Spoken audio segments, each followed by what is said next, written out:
இரு குழந்தைகளின் தாய்க்கு இதய செயலிழப்பையும் தடுத்து நிறுத்தி சாதனை படைத்துள்ளனர். 2 ஆண்டுகளாக படுத்த படுக்கையாகவும் ஆக்சிஜன் துணையுடனும் வாழ்ந்து வந்த 44 வயது பெண் நோயாளி உடல் ரீதியில் பல பிரச்சனைகளை கொண்டிருந்தார். தசைகளும் வலுவிழந்திருந்தனர். தொடக்கத்தில் அவருக்கு முடக்குவாதம் இருப்பது தெரிய வந்தது. பின்னர் நாளடைவில் நுரையீரல் பிரச்சனை ஏற்பட்டது. கோவிட்-19 இப்பிரச்சனையை தீவிரமாக்கியது. இதயம் மற்றும் நுரையீரல் செயலிழப்பு ஏற்படும் வாய்ப்பும் இருந்தது. சென்னையை சேர்ந்த ரேலா மருத்துவமனை ஒரு சாதனையை படைத்திருக்கிறது. 2 பெண் குழந்தைகளின் தாயான திருமதி கவிதா வயது 44 நோயாளிக்கு இரட்டை நுரையீரல் மாற்று அறுவை சிகிச்சை வெற்றிகரமாக செய்திருக்கிறது. இதன் மூலம் இதய மாற்று அறுவை சிகிச்சை தான் ஒரே தீர்வு என்ற சூழலை அவர் கடந்துவிட்டார். அவருக்கு நுரையீரல் சுருக்க பிரச்சனை ஏற்பட்டு நுரையீரல் கெட்டியாகவும் ஆகிவிட்டிருந்தது. இதன் விளைவாக மூச்சு விடுதலில் பிரச்சனை இருந்ததுடன் அது அவரது இதயத்தையும் கடுமையாக பாதித்திருந்தது. ஒரே நேரத்தில் 2 நுரையீரல்களையும் உறுப்பு மாற்றம் செய்து சிகிச்சை அளிப்பது என்பது அறுவை சிகிச்சை துறையில் முக்கியமான நிகழ்வாகும். இதனை செய்து முடிக்க 8 மணி நேரம் பிடித்திருக்கிறது. இந்த அறுவை சிகிச்சையை இதயம் மற்றும் நுரையீரல் மாற்று அறுவை சிகிச்சை பிரிவின் இயக்குநரும் முதுநிலை மருத்துவ ஆலோசகருமான மருத்துவர் ஸ்ரீநாத் விஜயசேகரன், நுரையீரல் மாற்று அறுவை சிகிச்சை பிரிவின் தலைவர் மருத்துவர் ஐஸ்வர்யா ராஜ்குமார் ஆகியோர் தலைமையிலான 30 பேர் கொண்ட மருத்துவ குழு வெற்றிகரமாக செய்து முடித்திருக்கிறது. அறுவை சிகிச்சை மருத்துவர்கள், மயக்கவியல் நிபுணர்கள், நுரையீரல் சிகிச்சை மருத்துவர்கள், தீவிர சிகிச்சை நிபுணர்கள், அவசர சிகிச்சையின் போது உடல் உறுப்புகளின் இயக்கத்தை உறுதிப்படுத்தும் பர்ஃபியூஷனிஸ்ட் முதலிய பல்வேறு துறை வல்லுநர்கள் குழு அதுவாகும். தானம் பெறப்பட்ட நுரையீரல் என்னதான் கச்சிதமாக பொருந்தினாலும் நோயாளியின் நெஞ்சில் அது சரியாக பொருந்த கொஞ்சம் காலம் பிடிக்கும். ஏனென்றால் இந்நோயாளிகளுக்கு கடந்த 6 ஆண்டுகளாகவே படிப்படியாக நுரையீரல் சுருங்கி வந்தது தான் காரணம். எனவே தான் அறுவை சிகிச்சைக்கு பிந்தைய கவனிப்பு என்பது நுணுக்கமானதாகவும் சவாலானதாகவும் இருந்தது.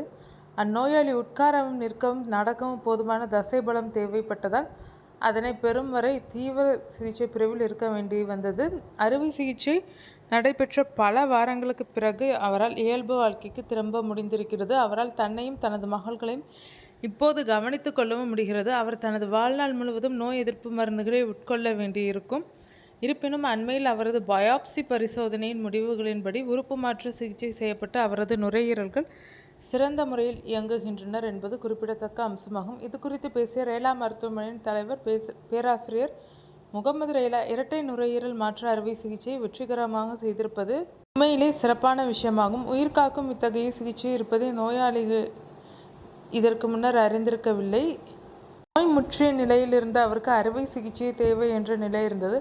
அதிலும் குறிப்பாக சிகிச்சையின் போதும் சிகிச்சைக்கு பிறகும் இடர் மிகுந்த பல்வேறு பக்க விளைவுகளை அவர் எதிர்கொள்ள வேண்டும் என்ற சூழல் இருந்தது. மற்றவர்கள் அனைவரும் இதனை மிகப்பெரிய ரிஸ்க் என்று பார்த்த நிலையில் ரேலா மருத்துவமனை நுரையீரல் மாற்று அறுவை சிகிச்சை வல்லுநர் குழுவோ தனது வல்லுநத்துவத்தை வைத்து ஒரு உயிரை காப்பாற்றும் வாய்ப்பாக இதனை கண்டது. நுரையீரல் பிரச்சனையால் பாதிக்கப்பட்ட பலருக்கும் நுரையீரல் மாற்று அறுவை சிகிச்சை அவர்களது உயிரை காக்கும் என்பது தெரிவதில்லை.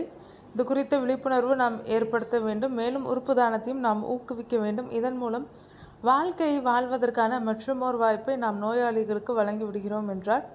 நோயாளியின் தற்போதைய நிலை குறித்து பேசிய நுரையீரல் மாற்று பிரிவின் மருத்துவ தலைவர் மருத்துவர் ஐஸ்வர்யா ராஜ்குமார், கவிதாவின் கதை 2 விஷயங்களின் சாட்சியமாக அமைந்திருக்கிறது. ஒன்று, அவரது போராட்ட குணம். 2வது, உறுப்பு மாற்று அறுவை சிகிச்சையின் சக்தி. 2013ஆம் ஆண்டில் அவருக்கு முடக்குவாதம் இருப்பது அமெரிக்காவில் கண்டறியப்பட்டது. பின்னர் 2016இல் அவரது உடல்நிலை படிப்படியாக மோசமடைந்து 2016 வாக்கில் அவருக்கு நுரையீரல் நோய் இருப்பது தெரிய வந்தது. நோயின் கடுமை காரணமாகவும் இவரது 2 மகள்களை கவனித்துக்கொள்ள குடும்பத்தின் அவசியம் கருதியும் அவர் இந்தியா திரும்ப நேர்ந்தது. இந்நிலையில் கோவிட்-19 நோய் தொற்று அவரது நுரையீரலின் இயக்கத்தை இன்னும் மோசமாகிவிட்டது. நாளடைவில் அவர் படுத்த படுக்கையாகிவிட்டார். மேலும் செயற்கை பிராணவாயுவை சார்ந்திருக்க வேண்டிய நிலை ஏற்பட்டுவிட்டது. இந்நிலையில் அவர் 2024இல் ரேலா மருத்துவமனைக்கு வந்தார். கடுமையாக பாதிக்கப்பட்டிருந்த அவருக்கு 15 லிட்டர் ஆக்சிஜன் தேவையாக இருந்தது. 2 ஆண்டுகளாக அவர் படுத்த படுக்கையாக இருந்ததால் மிகவும் சோர்ந்து போயிருந்தார். உடனடியாக 2 நுரையீரல்களையும் மாற்றியாக வேண்டும் என்ற நிலையில் அவர் இருந்தார். அவ்வாறு மாற்று நுரையீரல்கள் பொருத்தப்படாமல் இருந்தால் சில வாரங்களுக்கு மேல் அவரால் உயிர் பிழைத்திருக்க முடியாது என்ற நிலை அவருக்கு இருந்தது. அறுவை சிகிச்சை வரையிலான அவரது காலம் சவாலானதாக இருந்தது. அவரது ஆக்சிஜன் அளவை நிலைப்படுத்தவும் நோய் தொற்றுகளுக்கு எதிராக போராடவும் அவர் பல முறை மருத்துவமனைகளில் அனுமதிக்கப்பட வேண்டியிருந்தது.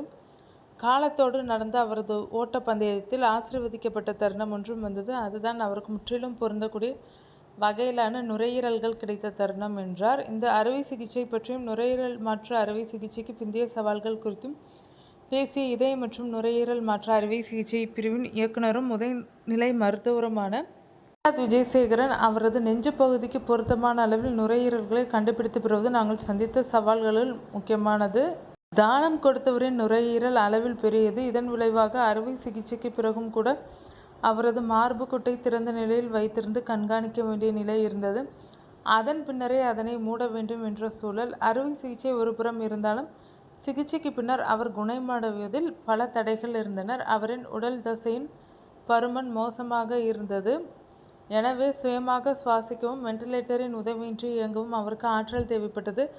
அது மெதுவானதாகவும் கடினமான ஒன்றாகவும் இருந்தது. எனவேதான் அவர் 6 முதல் 8 வாரங்கள் தீவிர சிகிச்சை பிரிவில் இருக்க வேண்டி வந்தது. படுத்த படுக்கை நோயாளி என்ற நிலையிலிருந்து மெல்ல தேறி நடப்பது, மற்றவரின் உதவியின்றி சாப்பிடுவது, தனது குழந்தைகளை கவனித்துக் கொள்வது, செயற்கை சுவாசத்தின் துணையின்றி இயங்குவது என்று முன்னேறிவிட்டார். அவருக்காக நாங்கள் சந்தித்த ஒவ்வொரு சவாலும் உண்மையிலேயே அர்த்தமுள்ளதாக மாறியிருக்கிறது. நோயின் கடுமையால் பாதிக்கப்பட்டவர் என்ற நிலையிலிருந்து பரிபூர்ண குணமடைந்தவர் என்ற நிலைக்கு வந்திருப்பது அவரது தளராத நம்பிக்கைக்கு கிடைத்த வெற்றியாகும் என்றார். இந்த இரட்டை நுரையீரல் மாற்று அறுவை சிகிச்சையை அடுத்து சில மாதங்களில் பயாப்சி பரிசோதனை செய்யப்பட்டது. பரிசோதனை முடிவுகளின்படி கவிதாவின் உறுப்புகள் சிறப்பான முறையில் இயங்கி வருவது தெரிய வந்திருக்கிறது. அவரால் இனி இயல்பான வாழ்க்கையை நடத்த முடியும், தனது குழந்தைகளை அவரால் கவனித்துக் கொள்ள முடியும் என்பதுடன் தனது தினசரி நடவடிக்கைகளையும் முன்பை போலவே தொடர முடியும் என்பதை அவர் பரிபூர்ணமாக குணமடைந்து விட்டார் என்பதற்கான சான்றாகும்.